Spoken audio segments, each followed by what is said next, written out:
Welcome to the Better Than Bitter podcast, episode number 50. Today, we're going to be talking about narcissism, but not narcissism as it relates to a narcissistic behavioral disorder. But what we're going to be talking about today is just narcissistic behaviors, because most people classify as having narcissistic behaviors. So each day as a divorce coach, I talk to people who say they are divorcing a narcissist. So today I'm going to be talking about some of those different types of narcissistic behaviors and how to communicate with them to get what you want in divorce. Because ultimately, we don't want to have a highly contentious divorce proceeding, but more than that, we don't want to have a contentious post-divorce relationship with our ex-spouse, especially if you have children. So today I'm going to be talking about the classifications around those different behaviors, but also different scenarios by which you can respond to them in a way that will not be confrontational, that potentially by using these techniques, you will get what you want, or at least you'll be able to keep the calm. So let's get started. So I have developed these 4 different resistance archetypes based on these specific narcissistic behaviors. I call them the delayer, the ghost, the dominator, and the gatekeeper. Those different archetypes are ones that we can fit our soon-to-be exes, or if it is an ex-spouse, into. Because like I said, most people have some level of narcissistic behavior. So what is the delayer? Well, the delayer is somebody who procrastinates. They might prolong those deadlines or make excuses as to why they can't get things back to you in a timely fashion. They resist the closure that you're trying to achieve in this divorce process. The next one is the ghost. The ghost disappears altogether emotionally, completely shuts down, leaving you to handle everything. So they not only are delaying and procrastinating, but they're completely avoiding and not wanting to face what is in front of them, because divorce, let's face it, it is tumultuous. It is so hard to move through this process, especially if you haven't given yourself time to process the emotional grief. The next one is the dominator. And this is the narcissistic behavior that most people relate, the one that is 100% using control and coercion and intimidation in order to gain that control. But like I said, we have a lot of different narcissistic behaviors that we might be dealing with right now. And the last one is the gatekeeper. So the gatekeeper might make you feel guilty. They begin to create guilt around you not having an understanding of it. They use it against you that you don't have the knowledge, which then creates chaos for the process.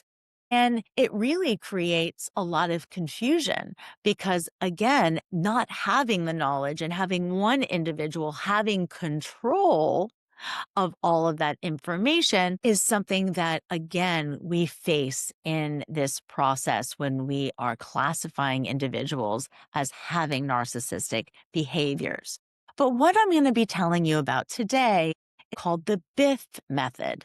And the BIFF method was designed to help you move through a high conflict situation. And in that high conflict situation, how do you actually get to resolve? How do you get to the finish line? How do you begin to get the results that you're looking for? So why does the BIFF method work? The BIFF method, which was created by Bill Eddy of the High Conflict Institute, helps you communicate effectively with people who thrive at conflict. And maybe they thrive from that sense of control or avoidance. But the BIFF method can help keep the calm. So even when that other person might be coming at you with any of those narcissistic behaviors, you have tools in your toolbox in order to come back with some level of communication that will get you the result that you're looking for.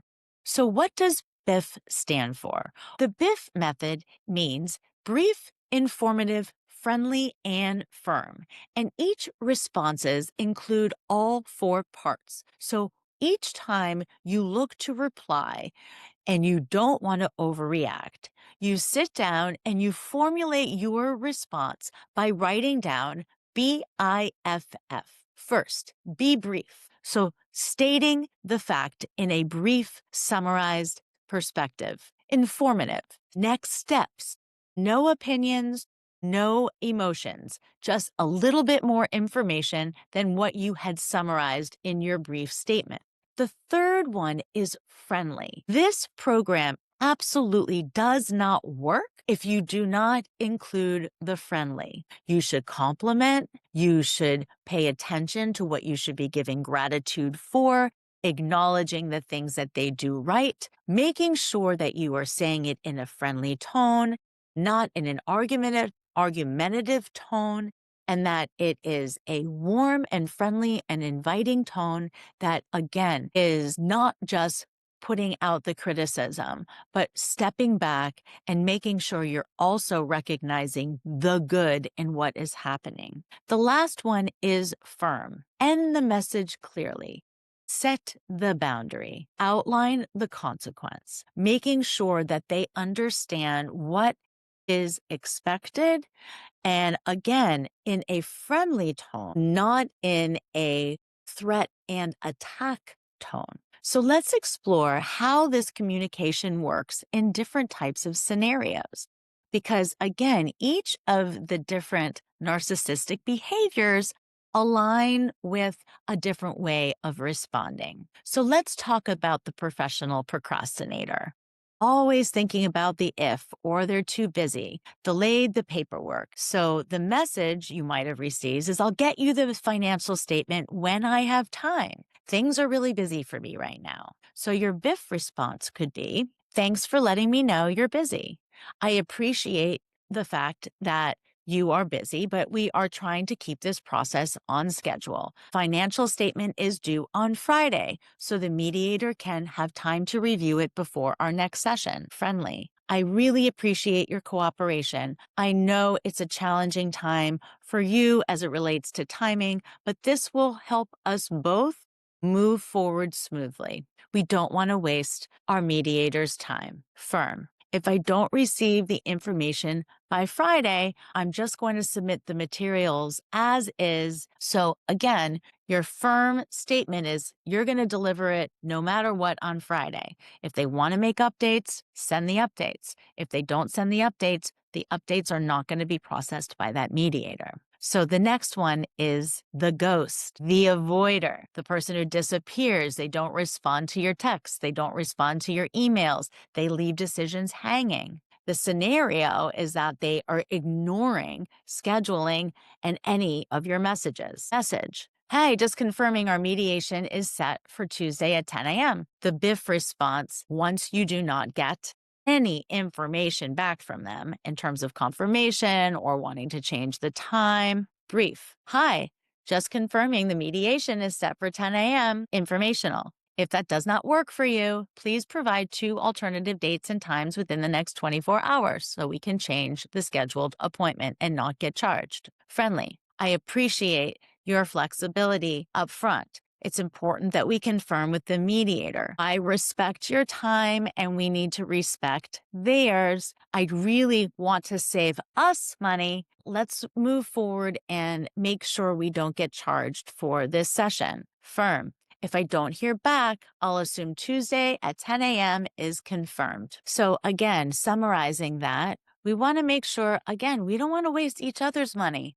At that point, it's still both of your money. So staying very friendly is I'm being conscious of the money that we would like to save. I don't want to waste our money on getting a cancellation fee. So you're being really friendly. You're making sure that they know that you're not there to waste their money either. Wouldn't you want the money in your pocket and not in the mediator's kind of moment? And again, firm is making sure that you've set that deadline and know what's going to happen if it doesn't. end up getting confirmed. The next one is the Dominator. Okay, we consider this the controller. Again, this is the most sought after or frequent usage of narcissistic behavior is the Dominator. The Dominator, the controller, they escalate, they intimidate, they coerce, they punish to maintain power, they criticize. The scenario might be some sort of emotional accusation. Their message to you is it's your fault, you're ruining everything, you're being selfish and completely impossible. Your BIFF response could be brief. I hear that this might be upsetting to you. My goal is to finalize our agreement, as is yours. So we need to move forward with clarity around what our desired outcomes are. Friendly. I hope that we can keep this process moving forward respectfully and cooperatively, because I really do value our children, and I know you value our children. And I want to make sure that whatever we do in this process puts them first. Firm. I'll stay focused on the next steps outlined by our mediator, and I'll keep you informed as to when I submit my responses to your questions. The next one is the Gatekeeper. So the guilt tripper, making you feel guilty, manipulates you with emotion, sometimes charm, and creates utter chaos. So again, that person is emotionally manipulating you, trying to make you feel guilty and getting you to do something that you might not want to do. So that scenario is that they're creating guilt to regain that control. Their message is, I thought you cared about the family. How can you do this? Again, trying to create that guilt. Your BIFF response would be brief. I care very much about everyone involved. That's why I'm really focused on creating 2 stable homes for our children. And I believe that you are also on the same page. And that is your friendly response. Aligning yourself with them, agreeing where there is alignment, finding the alignment in what is happening in the moment instead of focusing on the misalignment. Firm. Let's keep this process moving forward with our agreed upon next steps for our parenting plan, and I will submit that information that I have outlined to the mediator so we have a starting point when we get back into mediation on the next session.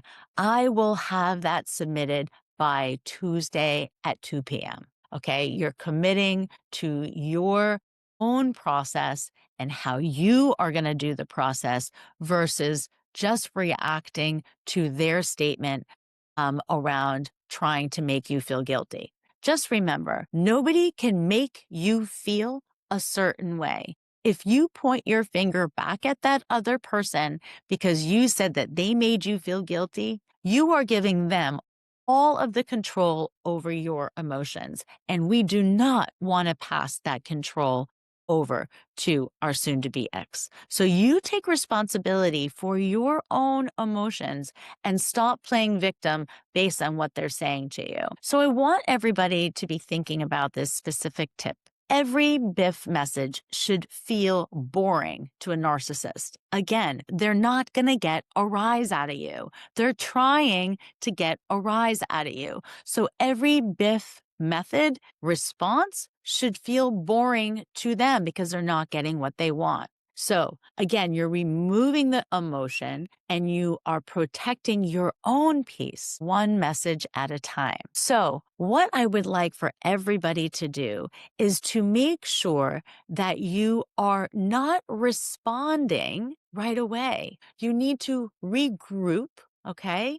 Rescript, and then you can reply, okay? Make sure you write on paper, BIFF, and write down how you are going to respond. You don't need to reply to your soon-to-be exes right away. Or even if you're already divorced, you don't need to reply to your co-parent right away. Make sure you are regrouping first. Make sure before you respond that you rescript And then when you reply, it won't be coming from a reactive state. So I am going to talk a little bit more about boundary setting before we end our discussion on narcissism today. So again, these are different ways to set boundaries and just kind of in question, boundaries, they're just not walls. They're systems of structure to create that clarity that you need.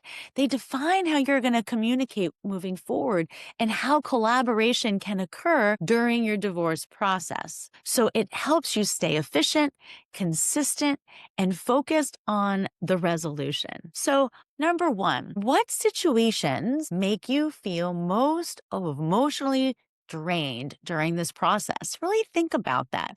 What situations are making you feel most emotionally drained? So, where do my communications or actions feel inefficient or repetitive? What do I feel happening over and over and over again? So, if you find yourself repeating the same information across multiple channels, and managing kind of a disorganized communication thread, or maybe you're losing track of agreements, or maybe you're losing track of next steps. So, what are some of the boundary practices you can put in place? Well, number one, consolidate all of your updates, requests, and decisions. This is what we do for you in divorce coaching. We help you get organized. We help you understand, first of all, what are all the items that need to get discussed? We put all those items into a tracker. We then make sure that we are tracking the communication that happens between ourselves and our soon to be ex. And then we put a status in there. Have we agreed on this? Are we neutral on this? Has there been a trade or an offer provided based on the original communication? And keeping track of where we are in that process. So by doing that, you create clarity and consistency. And again, I really work hard at Better Than Bitter to get the other individual to share in this tracker. So we have two different people who are sharing a Google tracker and putting in their own information. So everybody knows where they are and are they on the same page. Many times they're not going to be on the same page, but you can look to see in the tracker as to what the positions are that each one of you are taking. So the second one is, where am I saying yes when I really want to say no? I mean, a lot of that happens, right? Sometimes I call that compromise, and we need to compromise. But sometimes we are feeling coerced into getting to that yes. So again, I help at Better Than Bitter help you get to the yes that feels okay. I can't tell you that you are going to get everything that you want in divorce. I can tell you that you will feel okay with the decisions that you are making, because if you can't come to a decision, you know who's going to make that decision for you? The judge. And we want to get you to a place of, okay, it might not be a yippee, but again, if you don't get to an okay with something that's going to be okay with you, even though it might not be perfect, the person that's going to make that decision for you is the judge. And then you could be in a really bad place because you could get 0 instead of being okay. So the boundary practice to stay on track is to refer back to your agreed processes and timelines before taking on any new requests. So again, before you move forward on different elements, you've decided on when you're going to make a decision by for each of the individual elements before you start taking on additional things to be negotiating. So you want to kind of close the door on certain things. So when you look through your tracker, you're like, yes, yes, yes, yes, yes. Pending, pending, pending, instead of pending, pending, pending, pending, pending, and having pending all the way down and never feel like you're getting anywhere. So we want to close the doors on certain elements. And again, working on rescripting, working on our mindset management to make sure that we constantly are looking at why we are saying no and seeing if we can break down those no's even further to figure out if within that no, we're bundling too many things together and maybe we can get some yeses out of that. So the next one is, how can I reinforce my boundaries when others push back? So again, how can I maintain structure when others are being inconsistent and non-compliant? So if you find yourself being asked to make exceptions. Well, you are going to be asked to make exceptions, but over and over and over again might be a pattern of behavior. So if you're receiving these repeated requests to revisit settled items, again, on your tracker, it says yes, yes, yes, yes, yes. And next thing you know, someone's like, well, I want to revisit this and I want to revisit that and I want to revisit that. So they want to reopen where you'd already received the yes. So the boundary practice is to acknowledge the concern, restate the agreed upon plan, and confirm that you're going to be proceeding according to the structure unless changes are formally discussed with the mediator. Again, if you bring this to the attention of the mediator and you want to bring something up again because you want to refine it, that is okay, but yet don't do it over the kitchen table, because that's where a lot of the contentious discussions happen, is when you leave the mediation office and someone brings something up because they're second guessing what you agreed upon. Try to leave it for mediation. The next thing is, what does protecting my peace look like? For yourself, what structures helped you stay focused, clear, productive, efficient? So if you find yourself responding impulsively to text and emails, checking emails outside of set communication boundaries is probably not a good idea. So making sure that you're only checking your emails or texts from your soon-to-be ex once a day. Okay, when they come in, ignore them. Decide upon a time during your day that you're going to go and revisit them and open them all at once, okay? Because again, if you're doing it throughout your day and you've got lots of other things going on, that sometimes you're just distracted and you're being reactive and impulsive in your responses, and that's not going to get you what you want. So the boundary practice, again, is setting that time every day that you are going to check emails and texts. And again, you let your soon-to-be ex know that you are setting this practice for yourself. I will be checking emails and texts once a day. I will be visiting everything that needs to get done at that certain time, and I will review everything that you have sent over. So don't expect a response from me until I had the opportunity. So don't expect a response from me until I have the opportunity to review everything that you sent over. So just in terms of reinforcing these boundaries, just remember the foundation is respect and efficiency, productivity, and making sure that you keep the comms. Because every time you respond reactively, and you're not paying attention to the boundaries that you're setting, that's when you're opening the doors to having things go south. So boundaries they're not emotional shields. I'm not telling you're not going to feel some sort of vibration in your body during this process. You are. I'm not telling you that having an amicable resolution is going to feel warm and fuzzy when you're going through the process. But I can tell you that it will make the process easier if you can get some level of compliance in terms of how you are going to be working moving forward, making that known. So again, you are not going to be reactive to how that other person might be responding. So I appreciate everybody's time today. This information that I gave in this podcast are different types of subject matters that we cover in my support group. We have an incredible program at Better Than Bitter. It's called the Support Group Membership Plus. And why it's a plus is because not only do we have 4 times a week that you can jump into a variety of different support groups at different times to accommodate different time zones, to meet a circle of people who are going through just what you are going through. We have 2 that are more specific to post-divorce. We have 2 that are more specific to those that are in the thick of it. But you also get access, premium access, to our divorce resource library. There you will find workshops, webinars, articles, tons of video education, as well as special offers from our divorce professionals who are there to service you.